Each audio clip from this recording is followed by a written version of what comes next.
Good evening. For the past 436 days, as we've worked to turn pain into purpose, I've asked myself, what can we do with all this pain? I wish we weren't meeting here tonight. I wish life hadn't been shattered on October 10th, when we learned my nephew, Adir Mesika, had been murdered by Hamas at the Nova Music Festival. These are the cards we've been dealt.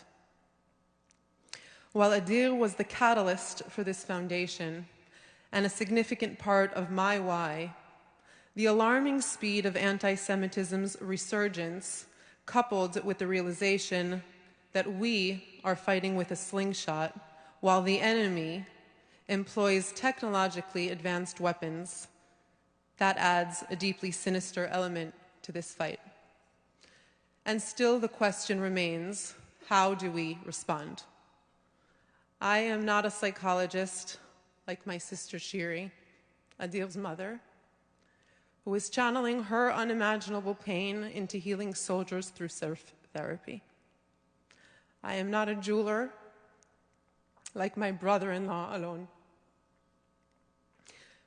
They're both sitting in the room tonight, who has now donated over 155 engagement rings to soldiers, building Jewish lives in Israel as an act of resilience and hope. I'm an entrepreneur. My work focuses on identifying problems, uncovering gaps, and creating pathways to solve complex challenges. In part, my career has been shaped by studying international security, strategic surprises, and intelligence failures. Strategic surprises occur when we fail to adapt, leading to long-term harm. Intelligence failures happen when we miss key signals, fail to ask the right questions, and are caught unprepared. Sound familiar? I don't know about you, but after October 7th, I realized we were witnessing not one, but two failures, not only in Israel, but here at home in the United States. While the world focused on Israel's intelligence breakdown, we saw a parallel failure on US college campuses and in our society. For decades, the signals were there. Our enemies were building a deliberate, tech-driven campaign to spread hate at scale. Yet we were unprepared, outnumbered, underfunded, and late to the arena. So what do we do now? How do we turn this pain into purpose? At the Adir Challenge Foundation, we believe the answer lies in tech-driven innovation to combat anti-Semitism and hate. We source, incubate, and develop solutions and support the teams that lead this mission. Innovation is the creation of new ideas, methods, and tools to solve unmet needs. Combating anti-Semitism requires nothing less. This isn't just a Jewish issue. Anti-Semitism is a national and international security issue, one that demands the attention of anyone who values life and civilization. At Adir, we draw on the private sector, technology, and a startup mindset to design short and long-term solutions. Like a startup, we move fast, iterate quickly, fail forward, and scale what works. Tonight, we are proud to show you some of what we've built. Adir is intentionally lean to remain agile, a fighter jet, complementing the larger aircraft carriers of the Jewish world. We don't compete with these organizations. We complement them and fill the gaps that they cannot address. I'll be honest, we don't have all the answers. Don't believe anyone that says they do. Yet. But we believe we've built a vehicle capable of finding them. This evening is deeply personal. I am honored to have Adir's parents, my sister Shiri, and my brother-in-law Alon with us. alongside my parents, Adir's grandparents, and close family and friends. Our strength comes from one another. And tonight, I feel that this community is expanding. My nephew had a unique connection with each of us. He and I bonded over entrepreneurship. Once, while working on his resume, I asked him, "What's the DNA of who you are now, shaped by your military service?" Not an easy question for a soldier who can't really share a lot about his secret service. He paused and said, "You know what, Morielle? People knew that if you gave me a big problem, I would figure out what to do." Just like the meaning of his name. Adir means mighty and strong, just like he is and was, and just like we are required to be. That spirit drives the work at our foundation. Shortly after his burial, my co-founder and former head of prize design at X Prize, Dr. Shai Hershkovitz, helped craft our thesis.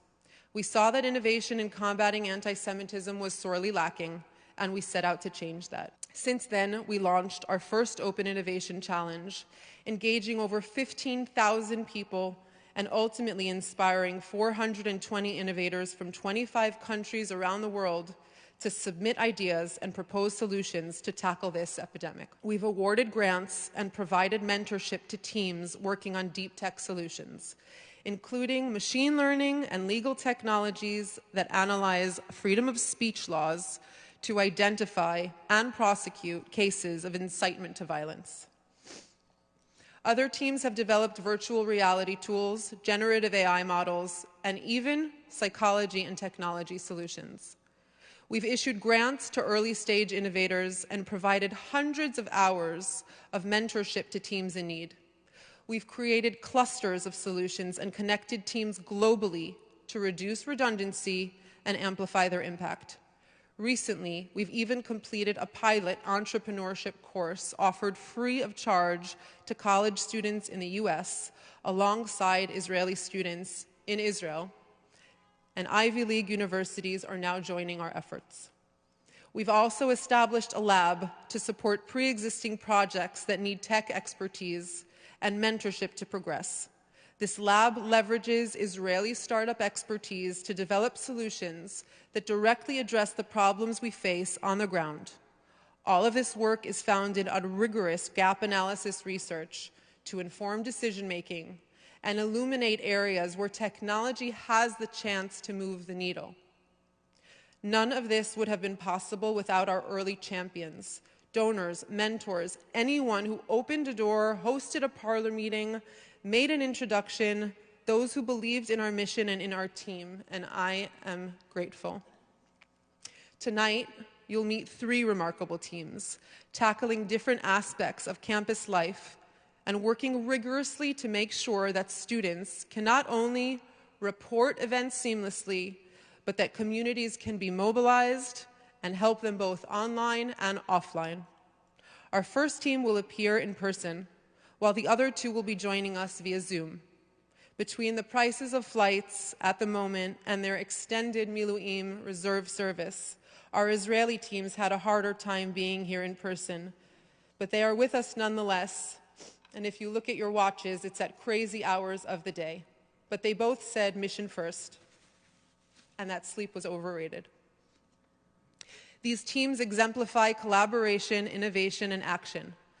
They exemplify the best of humanity, and we are lucky to work alongside them and helping them in any way we can. And tonight, you too will be able to help them as you become the Shark Tank judges. I know all 3 teams will leave tonight with new connections and a larger community. Finally, I want to extend my deepest gratitude to Jenny for introducing us to Rabbi Sarah Berman and to the entire Central Synagogue team for hosting us in this beautiful space. To our guests from Israel, including our team's tech mentor, Tal Schneider, who's right back there, fresh from his Miluim service in Israel, thank you for your dedication. And to my team, who not only put up with me, but give their time and hearts to this mission, thank you. The measure of a resilient society isn't whether it faces failure. It's how quickly and effectively it recovers. At ADIR, we are building strategies rooted in innovation, collaboration, and impact. Because hopelessness is not an action plan. Tonight, I hope you leave inspired, with your hearts a little lighter, your minds a little more curious about what we can achieve when we work together to innovate the combat of anti-Semitism and hate. Thank you.